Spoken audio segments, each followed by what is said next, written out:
want to speak about, or like you to speak about, the role that trauma and insecurity plays into the bad financial decisions made by our people. Well, as a person who's heavily traumatized, and my wife is happens to be a therapist, and she's actually a certified trauma specialist. So I kind of learn right along with her about a lot of this stuff, and one of the things I learned is I didn't even know how heavily traumatized I was, and I didn't know how deeply trauma affects you. Like, there's actually a test people can take called the ACEs test. It stands for Adverse Childhood Experiences. So my wife gave me this test. She said, "Boyce, I'd like for you to take this test. I think you might be traumatized."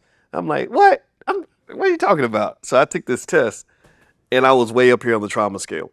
And then I started reading about the effects of trauma. And what a lot of people don't know is that traumatized people die earlier. They have all kinds of problems with relationships. And they also have a very bad relationship with money, or they tend to, right? Well, why? Well, because in my view, again, my armchair theory on this is, and actually in the Black Business School, we started focusing on this. We brought in therapists in our Black Financial Therapy Department, which there's never been another Black Financial Therapy Department created anywhere that is designed solely to understand what psychological barriers there are to building Black wealth.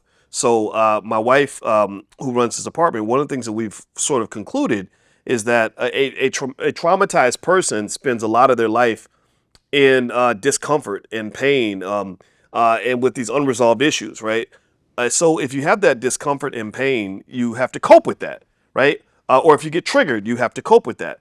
And sometimes those coping mechanisms are incredibly unhealthy, right? That's when you get into addictions, sex, drugs, alcohol addictions, spending addictions.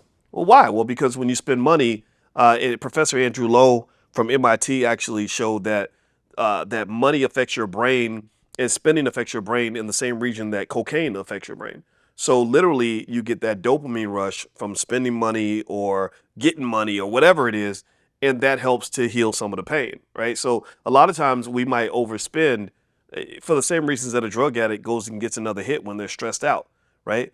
You get triggered, so you do something to deal with that, right? Because you haven't learned the proper way to cope with that. Now, the insecurity piece comes in the sense that if you are an insecure person and you don't know who you are, then you kind of look to the world to tell you who you are. You need these sources of validation. You need somebody to stamp you and give you a label, right? So effectively, an insecure person, corporations figured out that insecure people are very easy to sell things to, right? An example, if you watch Fox News, all Fox News does is in their advertisements is they scare old people. They scare old white people and they get them to buy stuff because they tell them scammers are out here and there could be a nuclear war, so you need our generator, right? Or whatever it is, right? So they sell products based on those insecurities, right? Leaning on their fear.